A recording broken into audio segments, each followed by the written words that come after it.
Alright, it looks like we are going to be on the play with double Ornithopter, Springleaf Drum. Yeah, this is a keep. We have turn 1 Drum, but then we can follow it up with some Cranial Plating action. So we're definitely going to play the Drum here. And I'm not sure there's a downside to playing both Ornithopters. We want to play at least one for sure. Well, I'm going to play both. And just pass the turn. So our opponent knows what we're up to. We have a nice hand. We have Cranial Plating. So we can do that next turn if we want to, or we can cast Master of Ethereum. And it looks like we are playing against the Mill deck. Surprise, surprise, Mill it is. Well, I think we have a pretty good start for this matchup. So we have a decision to make in terms of if we want to play the Master or play and equip the Cranial Plating. I think I like playing the Master first. This deck doesn't have much traditionally in terms of removal.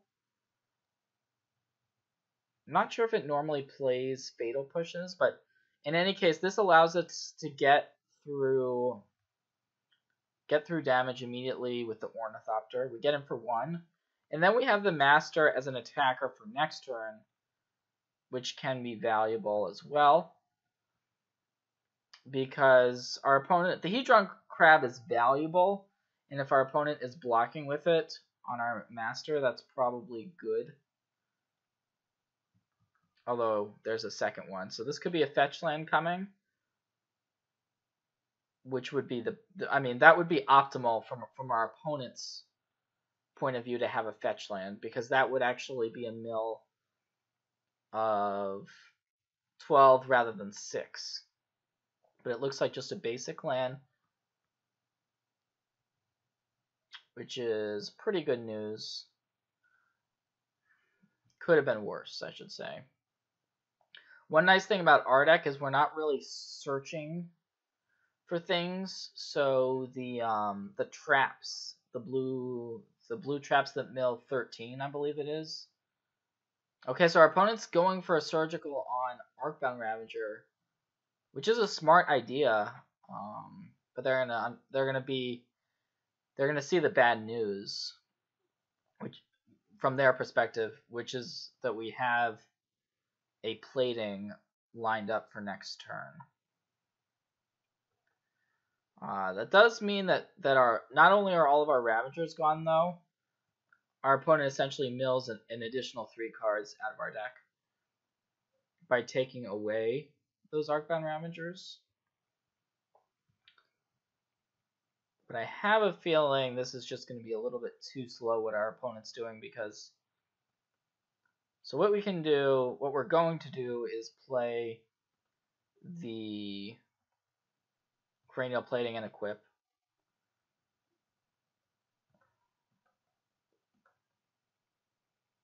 So might as well equip to an Ornithopter. Our opponent's likely to block the Master anyways.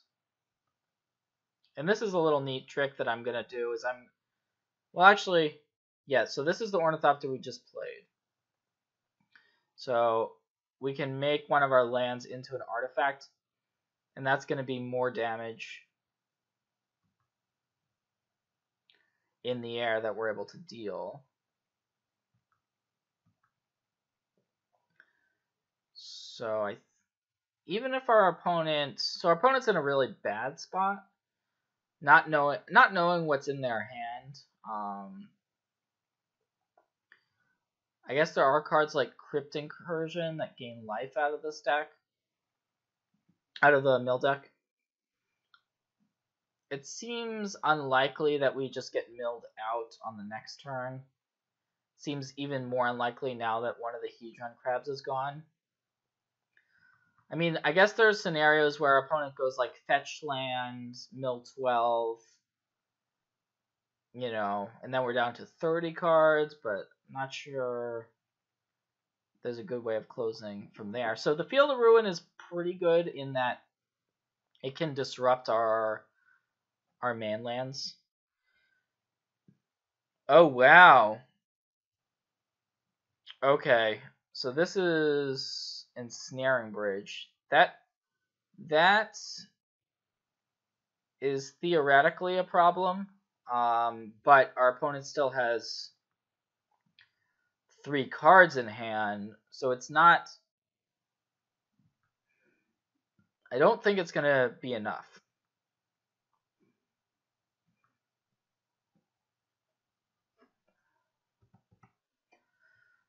So we drew a Blink Moth Nexus here.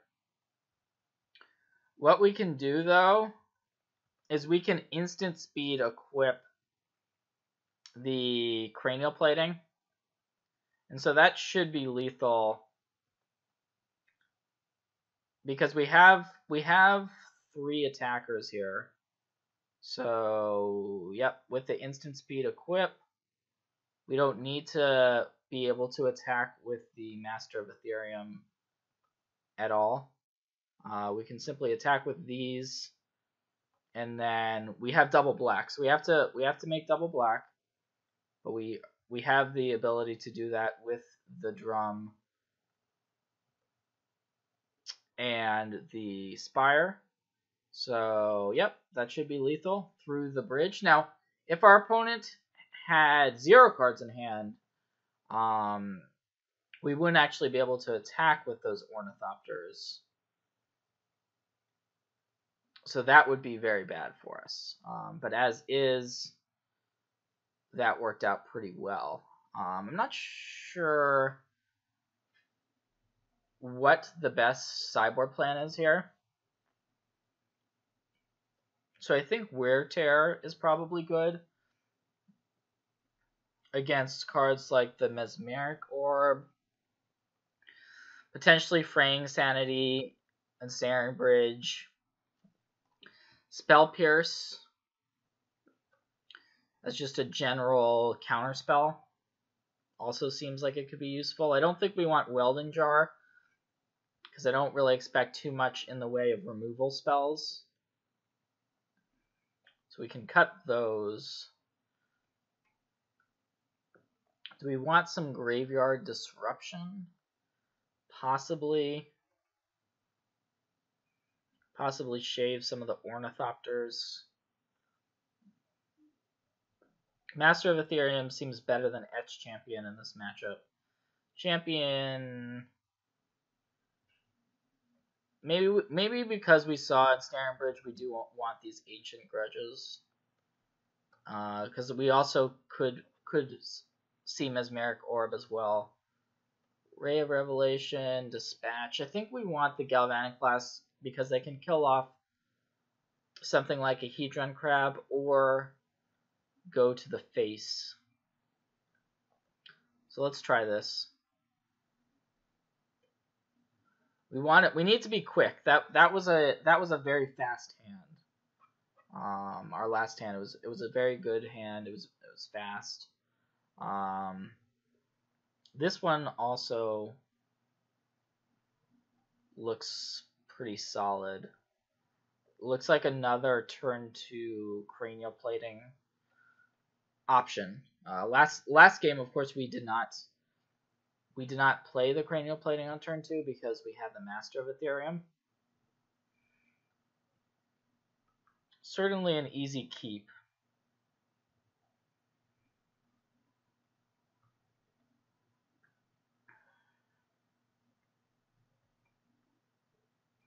Ensnaring Bridge is a weird card against Affinity because this deck actually has 0 power creatures that can attack through the bridge. And once you're doing that,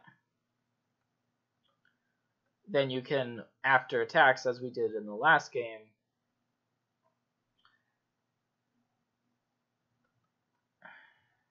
you can equip the cranial plating at instant speed. So I'm just going to play out all of our artifact stuff.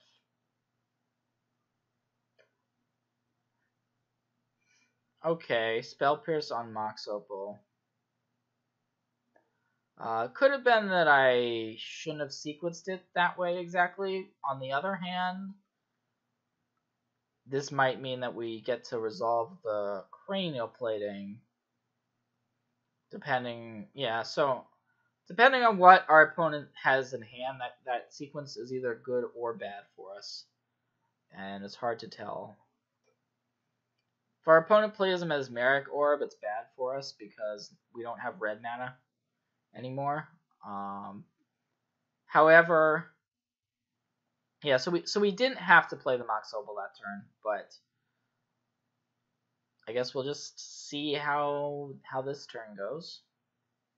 Okay, so if our opponent's passing, I think it's good for us.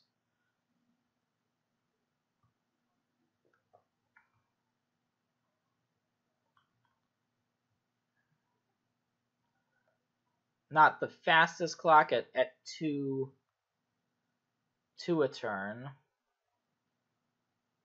So the relic is some insurance against cards like Crypt Incursion.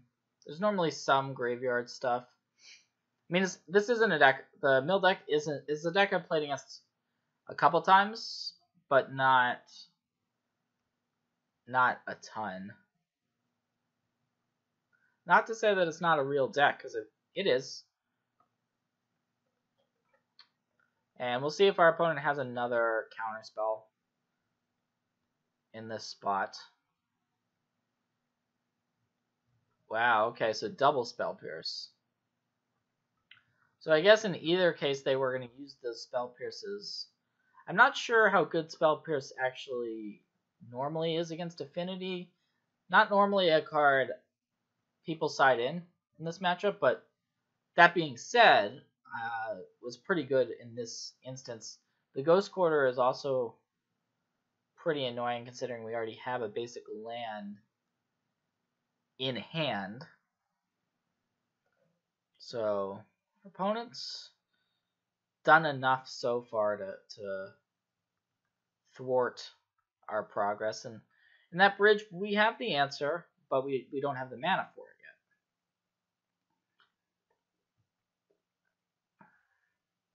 If we play out the island, our opponent knows that we drew a basic land, but at the same time, now that we have the Master of Ethereum, even though our opponent has the bridge, I like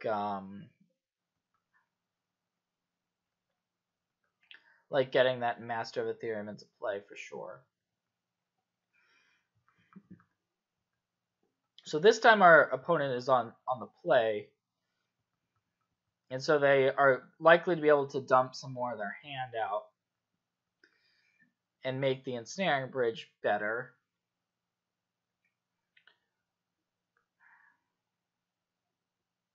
But we still have, I don't believe we sideboard out any of our Springleaf Drums. We've got Spire of Industries. We've got 3 Mox Opals left in our deck. So any of those cards, and then we can also use the Relic as just a cantrip to try to draw into a red source.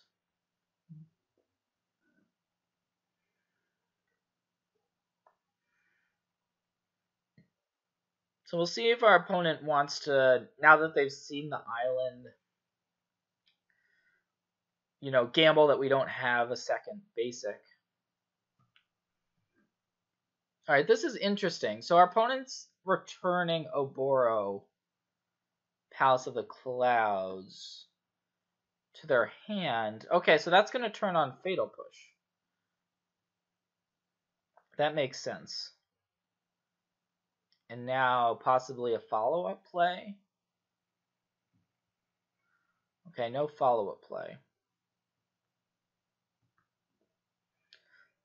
So this is a weird game because we haven't seen any actual mill yet.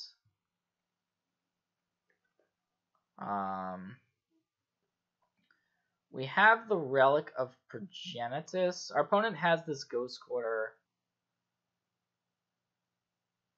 available. Maybe we do just activate both of these manlands and just hold on to the relic for a future turn. I kind of like that. Just trying to push damage through. Our opponent's likely to get rid of the Blink Moth, not the Ink Moth, because the poison damage may not end up being as relevant, but it still potentially could be. Alright, it looks like our opponent is not going to use the Ghost Quarter. But that means taking 7 and 2 Infect, and we have 2 more Ink Moths. So both regular and poison damage are live here. If we didn't have the Grudge, this would be a much more difficult spot. I'm not really sure what our opponent's doing with those 4 cards. Something isn't really adding up. What could they have? I don't know the answers to that, to be honest. Alright, well, I'm going to play out this Relic. Could be that our opponent has a counterspell for it. Looks like they do not, at least for the moment. Well, let's get these Inkmoth Nexuses going. Shall we? Or would we rather? All right. Let's wait on that. I think we want, because our opponent missed a land drop. I think our opponent and elected not to sacrifice the Ghost Quarter last turn. It seems like they are reluctant to use the Ghost Quarter, and the Blink Moth hit is more relevant. Okay, so that makes sense to get rid of the Signal Pest because it's the 0 mana creature in our hand. And it also turns on, it makes our other attackers more significant. Definitely a very different sort of a game than the last one we played. That was quick. This one is more about our opponent has answers, but hasn't done anything proactive yet. Our threats aren't particularly great, but the lands in this deck start to become relevant, and that's what we're seeing. All right, an end of turn Echoing Truth. So it looks like our opponent's just trying to empty their hand out for the Ensnaring Bridge, and that's why they decided to use the Echoing Truth end of turn there. Because it's not like the Memnite in and of itself is a huge threat. It's not. But from our opponent's perspective, so that finally we're seeing some mill. And another reason, by the way, even though this didn't come up, to board in the Ancient Grudge is because of the flashback, and so if it gets milled, then that flashback becomes pretty important.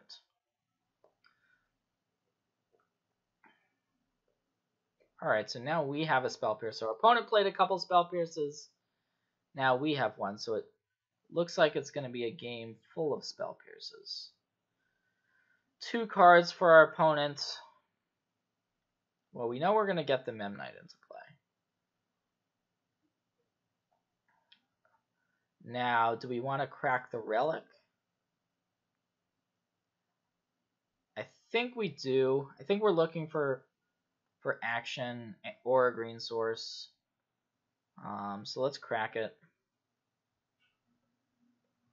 Okay. Ornithopter was not exactly the action that I had in mind. So let's go for a Blink Moth hit and see how our opponent reacts to that. If they're willing to use the Ghost Quarter. So one nice thing about exiling the graveyards is it makes a card like Surgical now worse.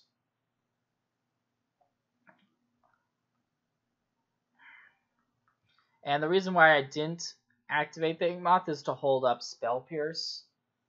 I think that's better.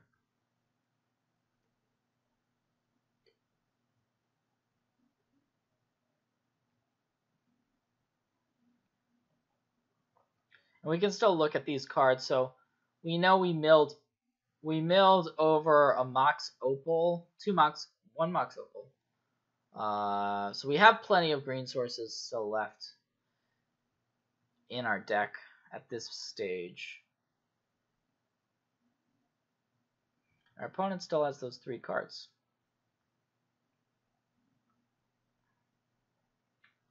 Alright, so we found a Spire of Industry.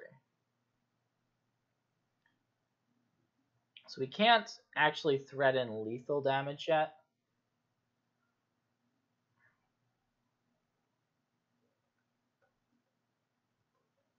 So I'm just gonna threaten the attacks we have and see what happens. We have 2 different forms of protection, so I think I like our chances now, even though we've drawn a lot of mana sources and 0 mana kind of low impact cards. And yeah, it looks like our opponent's just gonna give up.